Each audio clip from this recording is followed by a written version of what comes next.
네, 오늘 하나님 말씀 에베소서 6장 17절 말씀입니다. 에베소서 6장 17절 말씀. 에베소서 6장 17절 말씀 우리 두 번 읽도록 하겠습니다. 구원의 투구와 성령의 검 곧 하나님의 말씀을 가지라. 구원의 투구와 성령의 검 곧 하나님의 말씀을 가지라. 이제 전신갑주의 6번째입니다. 성령의 검을 가지라, 그렇게 말하고 있습니다. 이 성령의 검, 그것이 무엇이냐? 하나님의 말씀이다, 그렇게 말하고 있습니다. 성령의 검, 곧 하나님의 말씀. 성경은 성경 말씀, 성경 그 자체 안에서 설명하고 해석해주고 있는 것을 볼 수가 있습니다. 우리는 이제 요 에베소서 끝나면 또 요한계시록을 보게 될 건데, 때론 요한계시록이 매우 두렵고 또 무섭고 해석하기 어려운 책이라고 그렇게 알려져 있습니다. 그래서 이단들이 왜곡되게 설명하고 해석해서 잘못 가르치는 부분으로 심각한 문제들이 많이 생겼죠. 그런데 요한계시록도 동일하게 나머지 성경에서 가져온 그런 이미지와 상징들로 요한계시록이 기록되어 있고, 또 요한계시록 자체 안에서 스스로 설명해 주고 있습니다. 오늘 우리가 보는 것처럼 성령의 검, 그것이 무엇인가? 곧 하나님의 말씀이다, 이렇게 해석을 해주고 있죠. 자, 그런 부분으로 우리가 이해를 할 필요가 있습니다. 우리 구원의 투구 앞에까지 나왔던 5번째까지 나왔던 이 모든 것들은 모두 다 방어용 무기였습니다. 스스로 자신을 지킬 수 있는, 방패로 이렇게 공격도 할 수 있지만 1차적으로 공격용 무기라고 보기는 어렵고 방어용 무기들이었다 볼 수 있죠. 그런데 오늘 우리가 보고 있는 이 성령의 검, 칼은 유일하게 공격용 무기에 속하는 부분입니다. 성령의 이 검이라 그럴 때 성령으로부터, 또 때로는 성령에 의해서 주어진 검이다, 이렇게 우리가 볼 수 있겠고, 그래서 이 칼의 근원을 말해주고 있어요. 이 칼이 이 말씀이라는 말씀의 부분의 근거가 성령님에 의해서 사람 저자를 통해 가지고 기록한 성경, 하나님의 계시의 말씀들이지 않습니까? 근데 그것이 출발하게 된 것이 성령님에 의해서 이루어진 것이다. 그래서 그래서 하나님의 말씀을 이해함에 있어서 매우 중요한 것은 성령의 조명을 받아야 된다. 성령께서 이것을 해석해 주시는, 그것을 따라서 성경을 우리가 이해하고 해석해야 된다, 그렇게 이야기를 하는 거거든요. 자, 그래서 성령님에 의해서 주어진 말씀이다, 그렇게 볼 수가 있습니다. 성경은 또 성령님에 대해서도 얘기할 때에, 아니면 하나님의 말씀, 성경을 얘기할 때도 좌우의 날선 어떤 검보다 예리하다, 거기도 보면 칼로 표현했어요. 원어에 보면 양날을 가진 칼이다. 하나님의 말씀을 설명할 때 그렇게 말하고 있는 것을 보고 있습니다. 자, 이 말씀은 선포된 말씀 또는 마음속에 일으키는 하나님의 어떤 음성, 이런 부분들을 다 포함하는 부분으로 보는 것이 정확할 것입니다. 여기 보니까 가지라라는 이 단어가 있는데, 하나님의 말씀을 가지라, 이게 데코마이라 그래서 받으라로 번역할 수도 있는 그런 단어입니다. 지금 너희에게 주어진 이 칼을 지급받아서 그것을 붙잡고 너의 것으로 만들어라 라는 것이죠. 그런 의미를 갖고 있어요. 하나님의 말씀을 통해서 믿음을 갖게 되고, 그 말씀에 근거해서 순종하게 되고, 그런데 그것이 성경 모든 곳에 동일하게 또 나오는 것이지만, 우리가 하나님께서 우리에게 뭔가를 주시는 그것은 내가 취하고 내가 가지고 그러니까 인간의 어떤 책임성, 내가 갖는 무엇인가, 내 의지와 내 태도가 어떠하냐, 이것이 매우 중요한 부분입니다. 제가 성경의 많은 부분을 통해서 크게 변화를 가졌고 제 안에 일어난 놀라운 변화 중에 한 부분은 어떤 거였냐면 책임성에 대한 것입니다. 그전에는 하나님이 이렇게 해주시겠지, 하나님이 이렇게 해주시겠지, 이렇게 어떤 일이 또 일어나면 그것에 대해서 하나님이 이렇게 하신 거야, 이렇게 해서 매우 하나님 중심적인 것 같지만 수동적인 부분에 대한 입장을 취했던 것 같아요. 자라오면서 교회 안에서.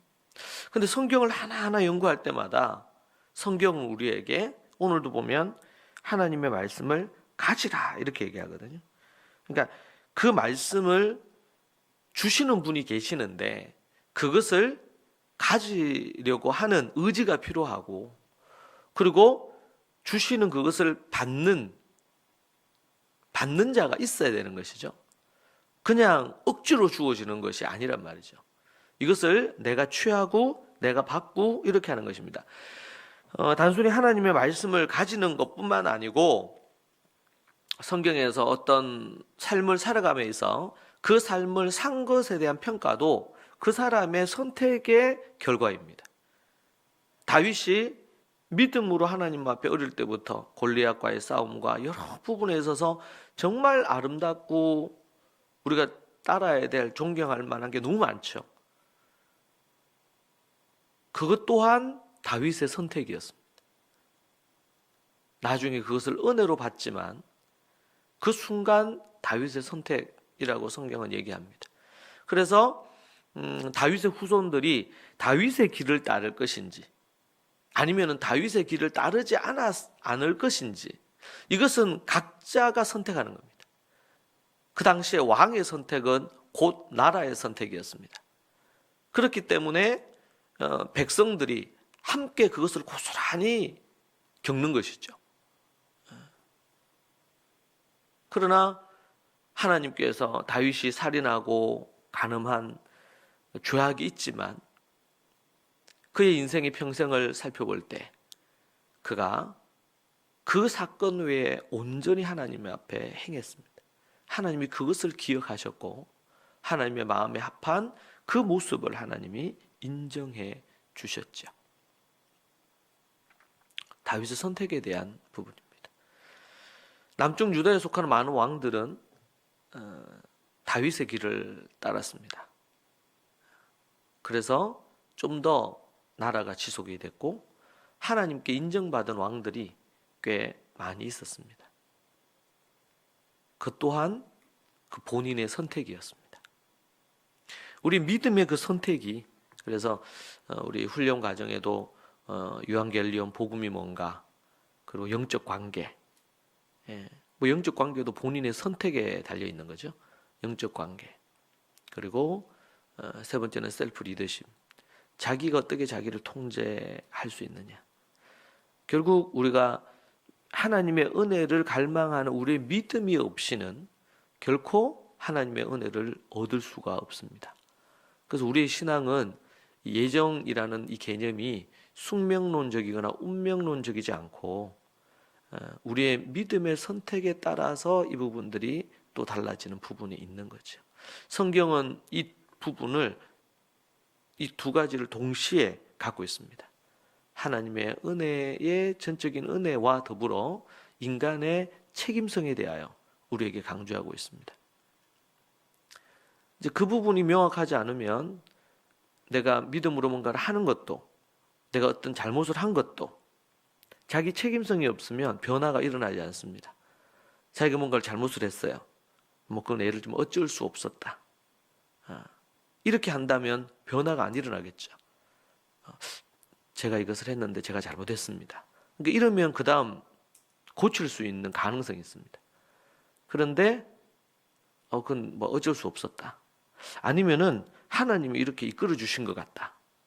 이렇게 합리화하거나 변명해버리면 결국엔 자기 책임성이 사라지는 거예요.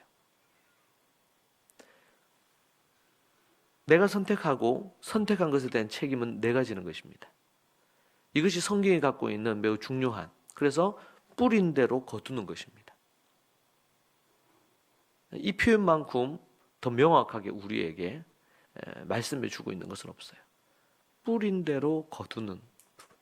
그래서 예수님 당시에도 뭐 성경 구약에서도 그랬지만 예수님 당시에도 그 예수님 앞에 믿음으로 선 사람들, 때로는 예수님이 뿌리치기도 하고 외면하기도 했던 사람들 있죠. 수르보니게 여인이라든지. 근데 그들이 어떻게 믿음으로 도전하고 나아가고 그렇게 했느냐에 따라서 그들의 인생은 많이 달라집니다. 그 자기 책임성을 충분히 갖고 있으면서 그것을 토대로 은혜를 갈구하는 겁니다. 은혜를.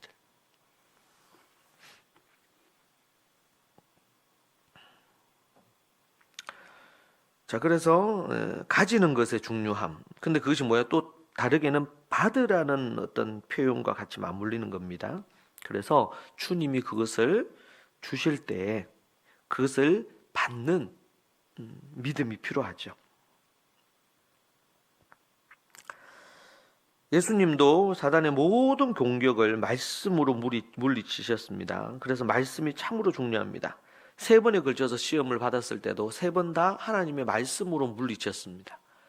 그 예수님의 이 시험 받을 때의 모습을 보면 영적인 전투에서 전신갑주를 입은 자가 이 성령의 검으로 말씀으로 어떻게 이기는지를 우리는 볼 수가 있죠.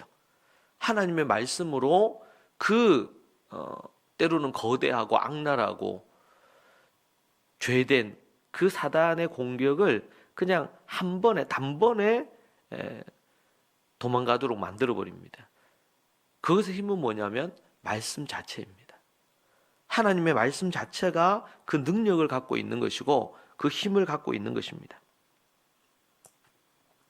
영적 전투에서 어떻게 싸워야 될지, 우리 예수님이 어떻게 승리하셨는지를 모범적으로 우리에게 보여주시는 부분입니다.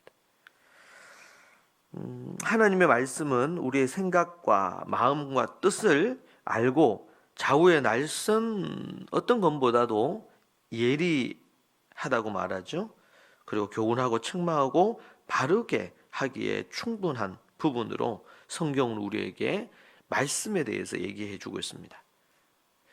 모든 성경은 하나님의 감동으로 된 것으로 교훈하고 책망하고 바르게 의로 교육하기에 유익하다고 그렇게 우리에게 말씀해 주고 있지요.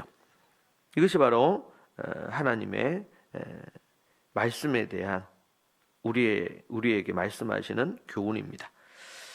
모든 성경은 하나님의 말씀은 하나님의 감동, 이걸 이제 하나님의 영 성령으로 우리가 또 볼 수도 있는데 하나님의 감동으로 된 것으로 하나님의 입에서 나온 모든 호흡으로 성령에 의해서 된 것으로 교훈하고 책망하고 바르게 하고 의로 교육하기에 유익하다. 정말 이 시대 많은 사람들이, 많은 그리스도인들이 이 말씀을 믿는가? 많은 사람들이 이 말씀을 믿지 않는 것 같아요. 여러분, 예수님을 믿고 나면 하나님의 말씀을 통해서 교훈을 받고 또 책망을 받고 바르게 하고 의로 교육하시는, 이것을 통해 가지고 하나님을 깊이 더 알아가고 하나님의 백성으로서 백성다운 그런 부분들을 갖추는, 그것이 더욱더 필요하죠.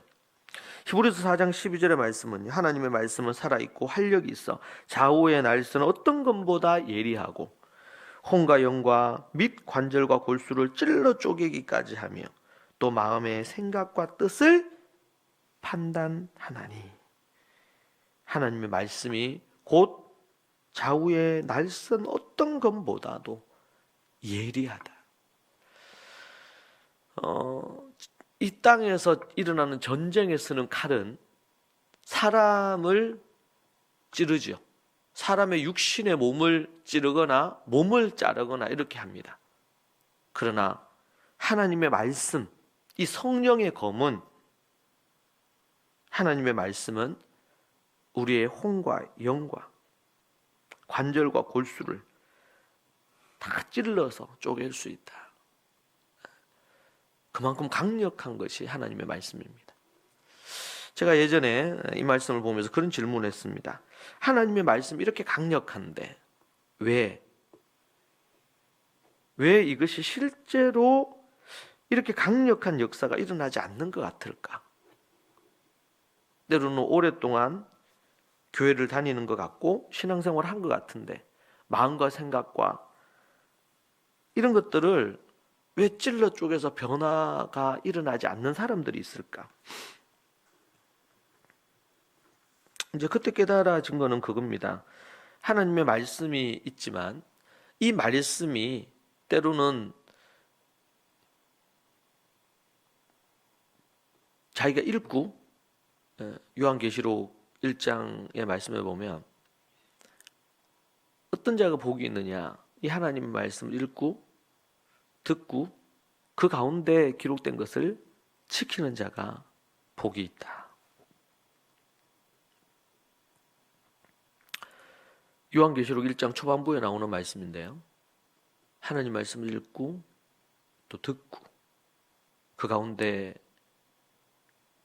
기록된 말씀을 지키는 자가 복이 있는 거죠. 하나님의 말씀이 우리에게 주어져 있고 그 말씀을 가지고 있고, 그리고 때로는 매주일마다 설교를 듣고 아니면 개인적으로 간간히 성경을 읽는다고 해서 그것이 좌우에 날쌘 어떤 검으로 우리의 혼과 영과 관절과 골수를 찔러 쪼개서 우리를 바꾸어 내느냐?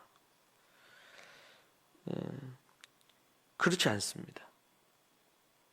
물론 읽는 거 중요하고 설교를 듣는 게 중요한데 그것이 흘러 떠내려 가지 않도록 붙잡아서 자기의 내면으로 가지고 오는 것은, 그것은 본인의 선택에 달려 있습니다. 하나님의 말씀이 전해질 때 그 말씀을 그냥 한 귀로 듣고 흘려버릴 수도 있고, 그것을 기록해서 부지런히 하야할 수도 있고, 그것을 부지런히 읽고 다시 반복해서 읽으면서 내면화시키는 일련의 어떤 과정을 취할 수도 있고 안 할 수도 있어요.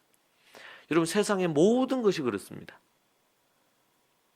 운동을 하나 배우는 것도, 악기를 배우는 것도, 우리가 공부를 하는 것도 어떤 것 하나 그냥 강의 듣고 그냥 그렇게만 한다고 해서 그걸 잘할 수 있는 게 아니죠. 악기를 배우는 것도 이것이 어떤 의미라고 설명을 듣는 걸로만 되지 않고 스스로 그 악기를 연주해 봐야 되듯이, 운동도 그렇고 이 세상의 모든 것은 그런 게 당연하다고 생각을 하죠, 사람들이. 심지어 어떤 자격을 얻으려면 자격증 과정을 몇 년씩 해야 되고 관련된 실기시험도 테스트를 해야 되고, 때로는 정말 중요하고 좋은 것일수록 더 어렵고 힘든 과정을 거쳐서 자격증을 얻게 되지 않습니까? 그 자격증을 얻어야 그것을 할 수 있죠, 정식으로. 하물며 세상의 것들이 그런데 영적인 세계의 부분들은 그냥 어느 순간 깨달아져서 우리가 변화되고 그걸 잘할 수 있게 된다. 그것은 거짓말이죠. 그런데 많은 그리스도인들이 주일날 교회 와서 예배 한번 드리는 것으로, 아니면 성경을 한번 읽는 것으로 그렇게 신앙을 유지하거나 성장시킬 수 있다고 착각 오해하는 경우가 너무 많단 말이에요. 사도 바울은 한 사람이 예수님을 믿고 진정으로 거듭나고 성장하는 모든 일련의 과정을 산모가 해산하는 수고로 이루어지고 자신은 지금도 그 수고를 계속하고 있다고 얘기를 합니다. 한 영혼을, 또 그 사람이 또 영적으로 성장하는 일에는 그러한 해산의 수고가 동반되는 것이죠. 누가복음 8장 15절에 좋은 땅에 있다는 것은 착하고 좋은 마음으로 말씀을 듣고 지키어, 그리고 그 다음 나오는 게 인내로 결심하는 자니라. 듣고 지키는 과정이 필요하고, 먼저 들어야 되고, 들은 것을 지켜야 되고, 지키기 위해서는 흘려 떠내려보지 않기 위해서 노력해야 되고, 더 나아가서 인내, 참고 견디는 인내의 결실이 없이는 이게 불가능하단 말이죠. 인내로 결실하는 자, 그가 좋은 땅이라고 얘기합니다. 착하고 좋은 마음으로 말씀을 들어야 되고, 그러니까 이 말은 뭐예요? 말씀을 듣긴 듣는데 착하고 좋은 마음이 아니야. 그러면 어떻게 될까요? 그러면은 아무런 새가 날아와서 그 씨를, 씨 뿌리는 자의 씨를 먹어버린 것처럼, 그러니까 아무 일도 없는 것처럼 될 것입니다.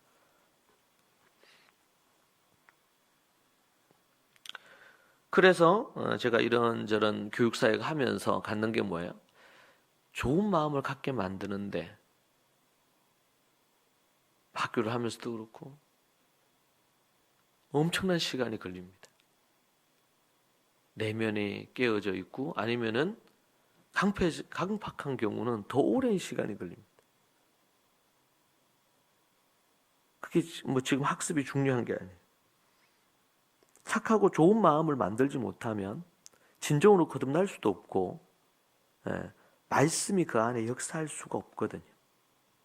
그러면 순종하여 지킬 수가 없고, 흉내는 낼 수 있을지 몰라도 실제로 변화가 일어나지 않습니다. 그리고 인내하고 참으면서 뭔가를 해낼 수 있는 힘이 그 안에서 안 나와요. 근데 이게 만들어지면 이제 그 다음은 저절로 되기 시작합니다. 이 원리를 모를 수가 있어요. 착하고 좋은 마음이 중요해요. 그래서 말씀을 듣고 지키어 인내로, 인내가 없이 결실도 없습니다. 농부가 농사를 짓는데, 1년 농사를 짓는데 인내하고 수고하는 게 없이 결실이 있을 거라고 바라는 것은, 그것은 도둑놈심보죠. 도둑놈심보. 그런 것처럼 우리의 삶 가운데서도 하나님의 말씀이 열매를 맺으려면,